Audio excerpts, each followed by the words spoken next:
এই মুহূর্তে মানে বিশৃঙ্খল একটা অবস্থা।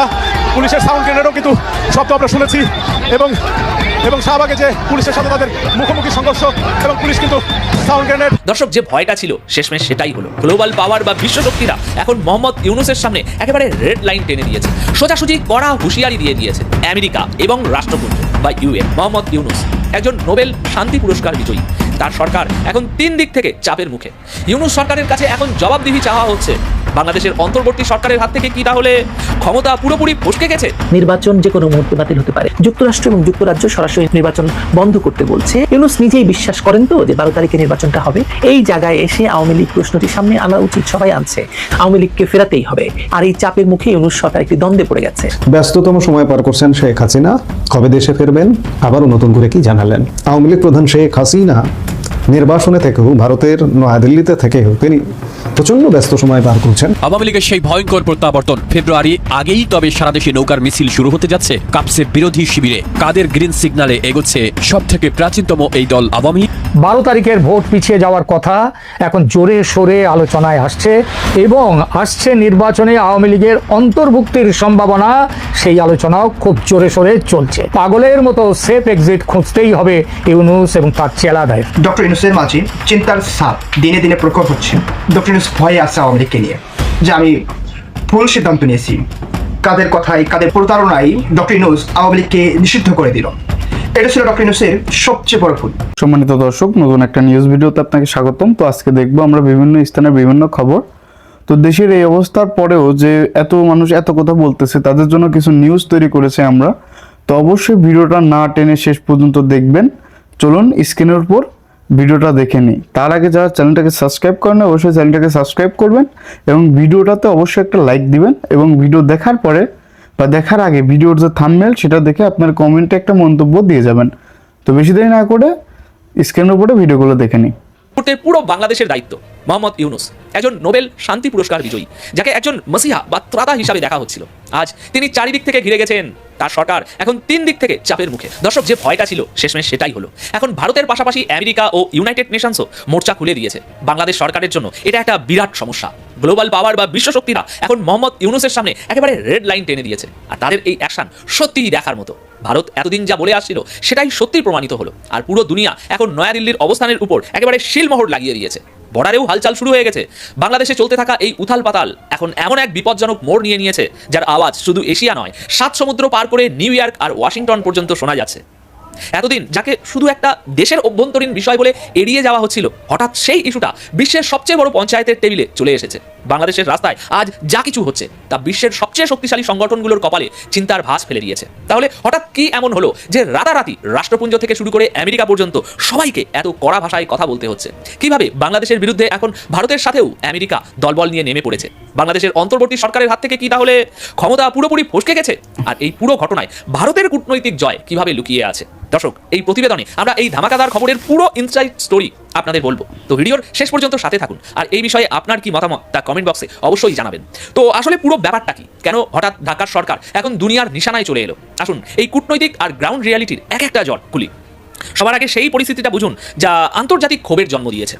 দেখুন, বাংলাদেশে গত কয়েক মাস ধরে যা চলছে তার কারো অজানা নয়, কিন্তু এখন বিষয়টা শুধু রাজনৈতিক বিরোধের মধ্যে আটকে নেই। টার্গেট বদলে গেছে, ভিড়ের বা মবের চেহারাও বদলে গেছে। আর সেই ভিড়ের শিকার হচ্ছেন কারা? সেই সব সাধারণ মানুষ যাদের রাজনীতির সাথে কোনো লেনাদেনা নেই।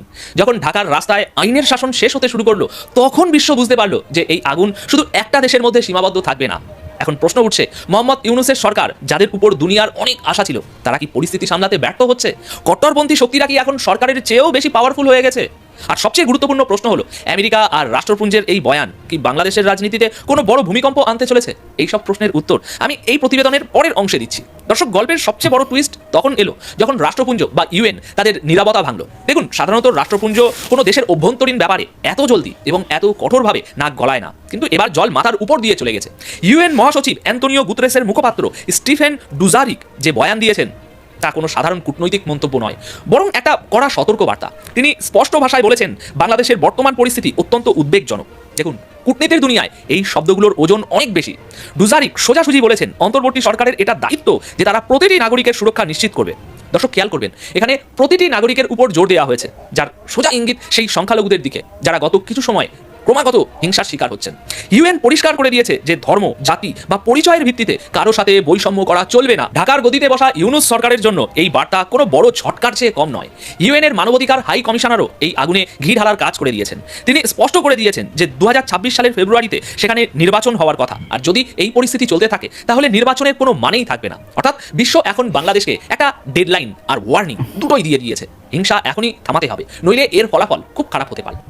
কিন্তু দাঁড়ান, ইউএন তো শুধু শুরু ছিল, আসল ধামাকা তো তখন হলো যখন দুনিয়ার সুপার পাওয়ার আমেরিকাও এই ইস্যুতে চোখ রাঙালো। আমেরিকা, যারা সাধারণত কৌশলগত কারণে দক্ষিণ এশিয়ায় খুব মেপে মেপে কথা বলে, এবার তারাও ভারতের উদ্বেগকে এক প্রকার মৌন সমর্থন দিয়েছে।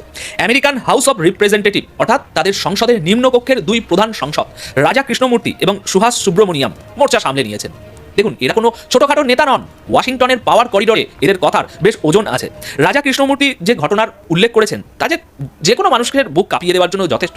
তিনি দীপুচন্দ্র দাসের সাথে হওয়া মর্মান্তিক ঘটনার কথা উল্লেখ করে এটাকে মানবাধিকারের গুরুতর লঙ্ঘন বলেছেন। তিনি স্পষ্ট করেছেন, ভিড়ের দ্বারা করা বিচার কোনো বিচার নয়। সুভাষ সুব্রমণিয়ামও ঢাকায় সংখ্যালঘুদের উপর হওয়া হামলা নিয়ে গভীর চিন্তা প্রকাশ করেছেন এবং অবিলম্বে ব্যবস্থা নেওয়ার দাবি জানিয়েছেন। দর্শক, যখন আমেরিকার সংসদরাই এই বয়ান দেন তখন তার মানে পরিষ্কার, আমেরিকান প্রশাসন এখন বাংলাদেশের অন্তর্বর্তী সরকারের কার্যক্রম নিয়ে একদমই খুশি নন। এটা ভারতের জন্য একটা বিশাল বড় কূটনৈতিক সাফল্য। যে কথা ভারত কাল পর্যন্ত একা বলছিল, আজ আমেরিকার নীতি নির্ধারকরা সেই একই কথার পুনরাবৃত্তি করছেন, যার কাঁধে এই মুহূর্তে পুরো বাংলাদেশের দায়িত্ব। মোহাম্মদ ইউনূস, একজন নোবেল শান্তি পুরস্কার বিজয়ী, যাকে একজন মসিহা বা ত্রাতা হিসাবে দেখা হচ্ছিল, আজ তিনি চারিদিক থেকে ঘিরে গেছেন। তার সরকার এখন 3 দিক থেকে চাপের মুখে। প্রথম, দেশের ভিতরে জ্বলতে থাকা হিংসার আগুন, যা নেভাতে তিনি সম্পূর্ণ ব্যর্থ হচ্ছেন। 2, সংখ্যালঘুদের বাড়তে থাকা নিরাপত্তাহীনতা, যা তার সবাইকে নিয়ে চলার প্রতিশ্রুতির পোল খুলে দিয়েছে। 3, এখন আন্তর্জাতিক চাপ বেড়ে গিয়েছে। যখন ইউএন এবং আমেরিকার মতো পাওয়ার হাউস প্রশ্ন করতে শুরু করে তখন বুঝে নিন আপনার সম্মান বেকায়দায় পড়েছে। সেই দিন গেছে যখন এসব বিষয়কে ধামাচাপা দেওয়া যেত। আজকের ডিজিটাল যুগে প্রতিটি ছবি, প্রতিটি ভিডিও দুনিয়ার সামনে চলে আসছে। ইউনূস সরকারের কাছে এখন জবাবদিহি চাওয়া হচ্ছে। তাদের বলতে হবে যে যখন ভিড় নিরপরাধ মানুষদের টার্গেট করছিল তখন তাদের পুলিশ, তাদের প্রশাসন কোথায় ছিল। এই আন্তর্জাতিক চাপ শুধু বিবৃতির মধ্যে সীমাবদ্ধ থাকবে না, আগামী দিনে এর প্রভাব বাংলাদেশের আর্থিক সাহায্য এবং বাণিজ্যিক সম্পর্কের উপরও পড়তে পারে। দর্শক, এটা জিওপলিটিক্সের সেই খেলা যেখানে প্রতিটি পদক্ষেপ খুব ভেবেচিন্তে নেওয়া হয়। আমেরিকার এই মুহূর্তে ভারতের অবস্থানের সাথে দাঁড়ানোটা চীনের কাছেও কিন্তু একটা বড় সংকেত। আমরা জানি চীন সবসময় বাংলাদেশে নিজেদের প্রভাব বাড়ানোর চেষ্টা করে, কিন্তু বর্তমান পরিস্থিতিতে যখন সেখানে অরাজকতা ছড়াচ্ছে তখন পশ্চিমী দেশগুলো ভারতকেই এই অঞ্চলে স্থিরতার একমাত্র প্লেয়ার হিসাবে মানছে। আমেরিকা জানে যদি দক্ষিণ এশিয়ায় শান্তি বজায় রাখতে হয়, তাদের প্রভাব বিস্তার করতে হয়, তবে ভারতের কথাকে উপেক্ষা করা যাবে না। বাংলাদেশের অন্তর্বর্তী সরকারকে এটা বুঝতেই হবে যে তারা কট্টরপন্থীদের চাপে পড়ে দেশ চালাতে পারে না। যদি তারা সাধারণ মানুষের সুরক্ষা নিশ্চিত না করে তবে 2026-এর নির্বাচন পর্যন্ত তাদের সরকার টিকে থাকবে কিনা তা বলা মুশকিল। এটা ভারতের সফট পাওয়ার বা হার্ড ডিপ্লোম্যাসির একটা দারুণ মিক্সার, যে আজ দুনিয়ার বড় বড় দেশ সেই ভাষাতেই কথা বলছে যা নয়াদিল্লি বলছে। দর্শক, এই পুরো ঘটনায় আরেকটা দিক আছে যাকে কোনোভাবেই উপেক্ষা করা যায় না। সেটা হলো রাষ্ট্রপুঞ্জের এটা বলা যে শান্তি এবং সুরক্ষিত পরিবেশ জরুরি। এটা প্রমাণ করে যে ওখানকার সিস্টেম বা ব্যবস্থা কতটা ভেঙে পড়েছে।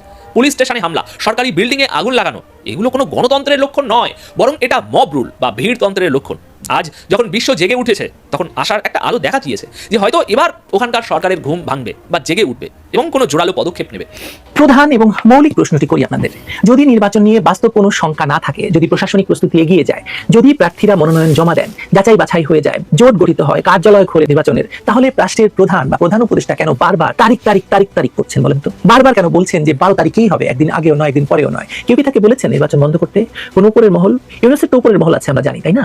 সাধারণত রাষ্ট্রপ্রধানরা নিশ্চিত বিষয় নিয়ে এভাবে কথা বলেন না। তারা বলেন তখনই যখন নিশ্চিত বিষয়টি নিয়ে বাইরে বা ভেতরে অনিশ্চয়তা ঘুরপাক খায়। ইউনূস নিজেই বিশ্বাস করেন তো যে 12 তারিখে নির্বাচনটা হবে? যে প্রশ্নটা করেছিলাম শুরুতে তা কিন্তু সরল নয়, বেশ জটিল। কারণ এখানে কেবল একটি নির্বাচনের তারিখ নিয়ে কথা হচ্ছে না, কথা হচ্ছে একটি রাজনৈতিক ট্রানজিশন, ক্ষমতাচ্যুত একটি বৃহৎ রাজনৈতিক শক্তি ও তাদেরকে ফেরানোর জন্য আন্তর্জাতিক চাপ এবং প্রত্যাশা, সহিংসতার স্মৃতি এবং একটি রাষ্ট্রের দখলদারদের সেফ এক্সিটের প্রশ্ন নিয়ে। এই প্রেক্ষাপটে ডক্টর মোহাম্মদ ইউনূসের বারবার একই শব্দ উচ্চারণ, 12 ফেব্রুয়ারিতে নির্বাচন হবে, একদিন আগেও নয়, একদিন পরেও নয়, এটাকে শুধু রুটিন আশ্বাস হিসেবে দেখলে মনে হয় পুরো ব্যাপারটা আমরা বুঝতে পারবো না। বরং ইউনূসের এরকম আশঙ্কার পেছনে কারণগুলো খতিয়ে দেখাটা এখন খুবই জরুরি বলে মনে হয়। আমার মনে হয় ইউনূসের এই নির্বাচন নিয়ে অনিশ্চয়তার উৎস একাধিক। প্রথমত, উৎসটি অভ্যন্তরীণ। 2024 সালের কথিত জুলাই অভ্যুত্থানের পর রাষ্ট্র কার্যত একটি ট্রানজিশনাল মুহূর্তে পড়ে। আইন শৃঙ্খলা, প্রশাসন, নিরাপত্তা কাঠামো সবখানে চাপ তৈরি হয়। হাদি হত্যাকাণ্ড, মিডিয়া অফিসে হামলা, শাহবাগ কেন্দ্রিক অবস্থান, নির্বাচনী পরিবেশ ঘোলাটে করার প্রকাশ্যে এবং অপ্রকাশ্য হুমকি, আদালতে যাওয়া, এসব মিলিয়ে একটি বার্তা হচ্ছে নির্বাচনকে প্রশ্নবিদ্ধ বা বিলম্বিত করার চেষ্টা আছে। জনগণ সেটা জানে, সেটা রাষ্ট্রের ভেতর থেকে হোক কিংবা ক্ষমতাচ্যুত শক্তির নেটওয়ার্ক থেকে হোক, ডক্টর ইউনূস নিজেই বলেছেন ক্ষমতাচ্যুত স্বৈরাচারী শাসনের সমর্থকেরা বিপুল অর্থ ব্যয় করছে। অর্থাৎ তিনি নিজে মনে করেন নির্বাচন বানচালের একটি সক্রিয় প্রচেষ্টা চলছে। তার এই বিশ্বাসকে তিনি অস্বীকার করতে পারছেন না। দ্বিতীয় উৎসটি আইনি এবং প্রাতিষ্ঠানিক। নির্বাচনের আগে নির্বাচন স্থগিত চেয়ে একাধিক রিট হয়েছে, এগুলোর বেশিরভাগই খারিজ হয়ে গেছে, কিন্তু প্রতিটি রিট নিজে একটি বার্তা দিচ্ছে যে নির্বাচন নিয়ে প্রশ্ন তোলা এখনো থামেনি।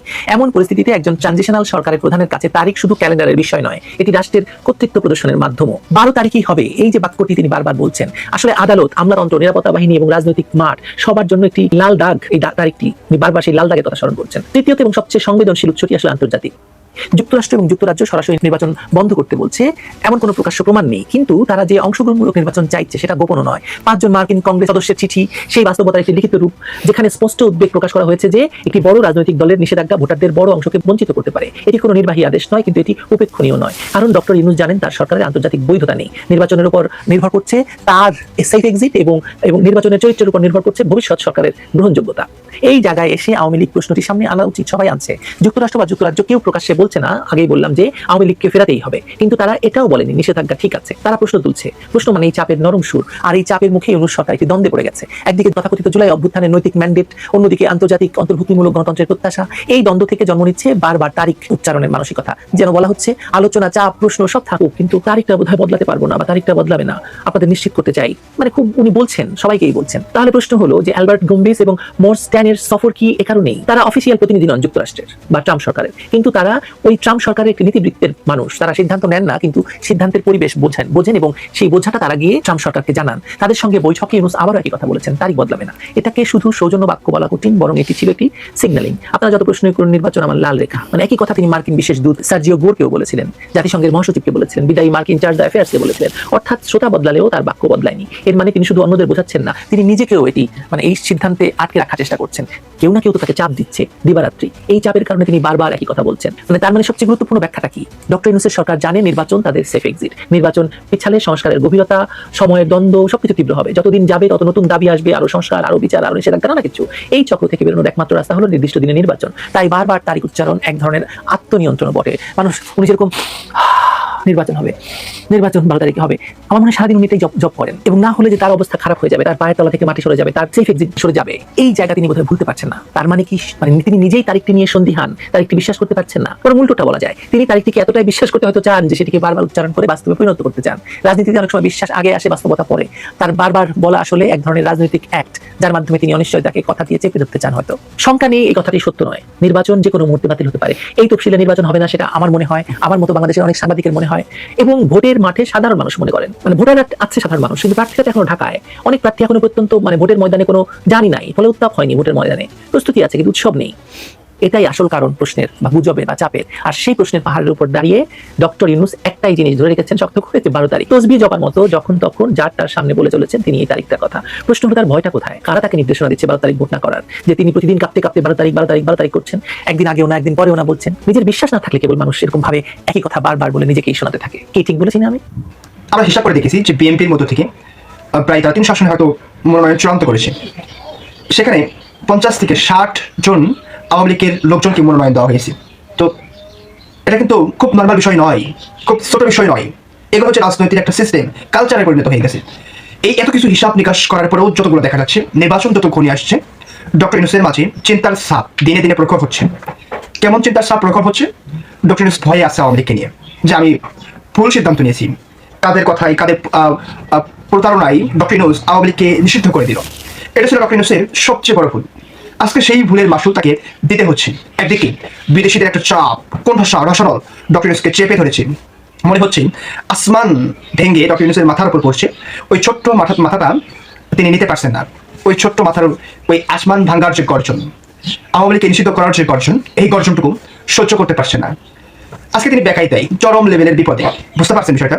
অনেকেই তো নির্বাচন নিয়ে ব্যস্ত, এই হিসাবগুলো মিলাননি, কেউ মিলায়নি। কিন্তু আমি যতটুকু পর্যবেক্ষণ করে দেখলাম, যতটুকু রিসার্চ করে দেখলাম, যে সত্যিকার অর্থে ডক্টর ইউনূসের উপর আকাশ ভেঙে পড়ছে। কেন তিনি এমন ভুল সিদ্ধান্ত নিলেন? আওয়ামী লীগকে নিষিদ্ধ করার আগে আমি বারংবার বেশ কিছু কথা বলেছি যে কোনো একদিন যারা আন্দোলন করছে আজকে আওয়ামী লীগকে নিষিদ্ধ করার জন্য, তাদের কোনো দোষ হবে না।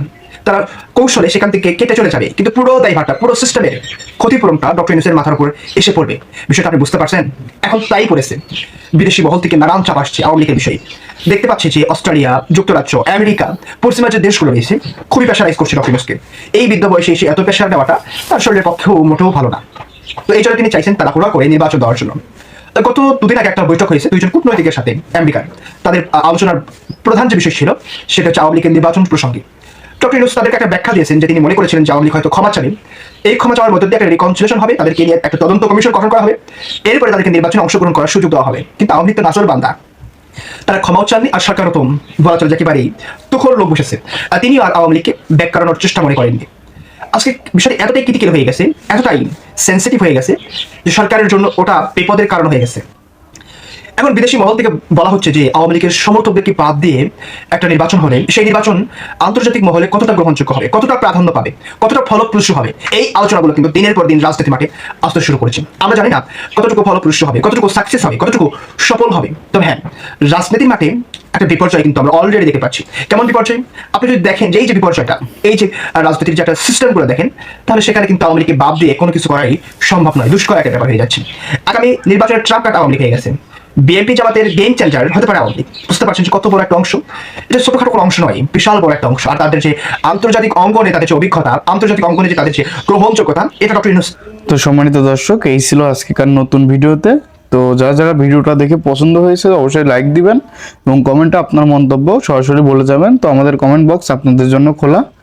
তো আজকে এই পর্যন্ত, যতক্ষণ সুস্থ থাকবেন এবং আমাদের সাথেই থাকবেন। পরবর্তী কোনো নিউজে বা ভিডিওতে আপনাদের সাথে দেখা হবে। আল্লাহ হাফেজ।